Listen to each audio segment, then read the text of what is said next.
Bem, hoje são 28 de outubro, nós estamos muito próximo das eleições municipais, que são eleições extremamente importantes para toda e qualquer cidade, particularmente do Brasil, por conta, inclusive, de que os efeitos de políticas adotadas por vereadores e prefeitos, elas têm um efeito, muitas vezes, muito mais imediato na vida das pessoas, até mesmo do que políticas adotadas, por exemplo, por um presidente da República. Acho que essa é a grande questão.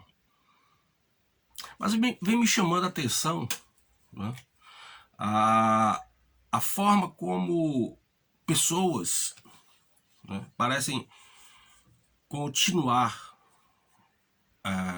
adeptas de políticos, de modo geral, que simplesmente durante todo esse período da chamada pandemia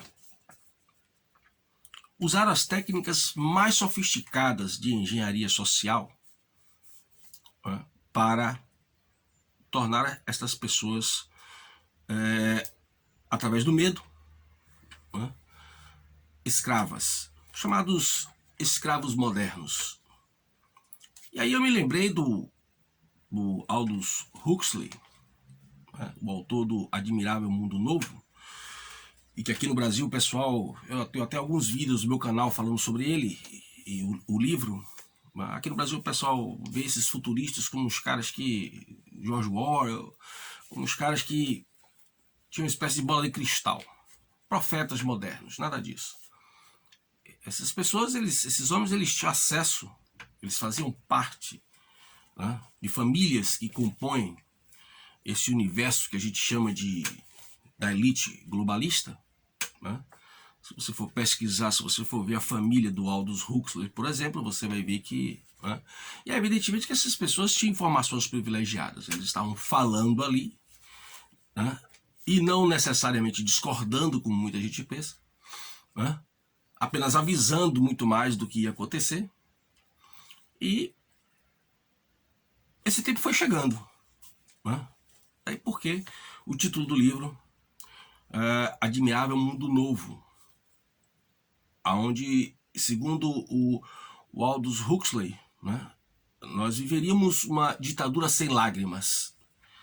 E se você parar para pensar, é exatamente o que nós estamos vivenciando agora. E o assustador disso tudo, o mais assustador, é que essa legitimação dessa ditadura sem lágrimas, ela pode vir a se consolidar através das urnas. Isso é o mais preocupante. Pessoas que perderam emprego, pessoas que faliram seus negócios, pessoas que, como os autônomos, que não puderam levar suas atividades à frente. Mas tudo isso é fruto de uma engenharia social e de um processo educacional, também ele envolvido nessa engenharia social, e que faz exatamente com que as pessoas, já não é de agora, isso é um processo lento, vem de décadas, que faz com que as pessoas elas estejam cada vez mais distraídas, cada vez mais voltadas para o entretenimento, cada vez mais voltadas para o passatempo. E fundamentalmente, a parte mais grosseira dessa reengenharia social é exatamente a liberação de sexo e drogas. Não é por acaso que vocês veem tanto discurso, tanta narrativa de acadêmicos, políticos, de supostos especialistas, pregando, fazendo a defesa da revolução sexual e da revolução das drogas.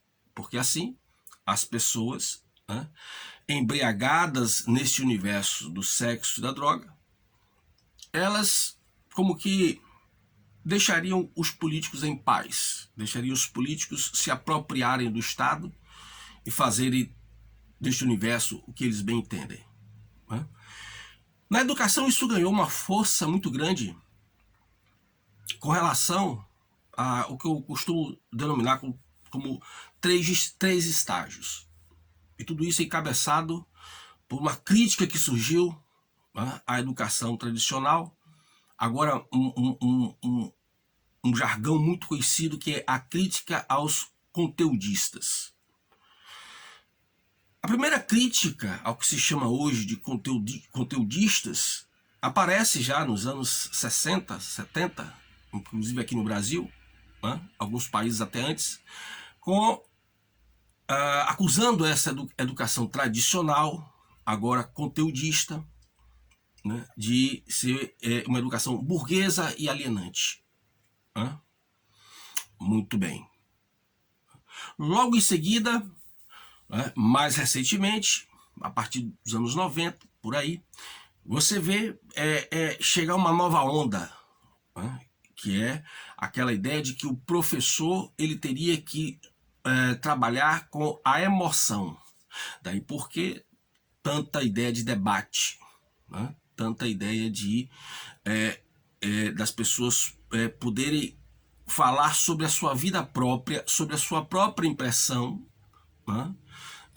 Tudo isso temperado com o relativismo que é próprio do nosso tempo, fazendo com que, através desta emoção, as pessoas tivessem a ideia enganosa de que estavam aprendendo alguma coisa. Agora chegamos na terceira fase, que é a fase da tecnologia. O bom professor, ele já não é mais simplesmente um revolucionário, primeira fase. Ele já não é mais simplesmente aquele professor que faz o teatro emotivo em sala de aula, a segunda fase. Ele também, o bom professor agora é aquele que tem domínio, né, de ferramentas tecnológicas. Qual é o resultado disso? Esvaziou-se verdadeiramente o conteúdo da sala de aula. O importante agora não é mais aquele professor letrado, aquele professor que tem de fato o chamado domínio do seu conteúdo, mas aquele professor que sabe manusear bem ferramentas tecnológicas. Qual é o resultado de tudo isso? O resultado de tudo isso é a chegada ao profetizado admirável mundo novo, aonde os escravos modernos, distraídos com todas essas questões que eu acabei de citar, eles não conseguem mais nem enxergar que, apesar de, em nome do bem, em nome da proteção, como todo ditador faz, né, eles foram escravizados. Isto muito me preocupa, porque nós estamos num país, né, sempre ameaçado por uma nova intentona comunista, mesmo que com novos termos. E no momento como esse, que nós temos a oportunidade de votar em vereadores e prefeitos conservadores que resgatem, que busquem resgatar, né, as nossas tradições, os nossos laços morais, que mantêm viva toda e qualquer coletividade. Essa é a história da humanidade. Né? Muitas pessoas estão pensando em votar nos seus escravizadores. Naqueles que lhe desempregaram, naqueles que desempregaram seus parentes, naqueles que proporcionaram o desemprego em massa no Brasil, né? Naqueles que proibiram medicamentos que poderiam salvar diversas vidas, né? E que por questões ideológicas cercearam o acesso dessas pessoas, de muitas pessoas, a esses medicamentos, muita morte em vão, muito sofrimento desnecessário. Né? Então, chegamos ao admirável mundo novo, né? O mundo da ditadura sem lágrimas, onde sorridentes, embriagados por diversas formas de prazer, a civilização dos prazeres, como dizia o Aldous Huxley, pessoas votam, legitimam, chamam de volta pessoas que lhe tiraram toda a liberdade e dignidade. Muito obrigado pela sua atenção e até o próximo vídeo.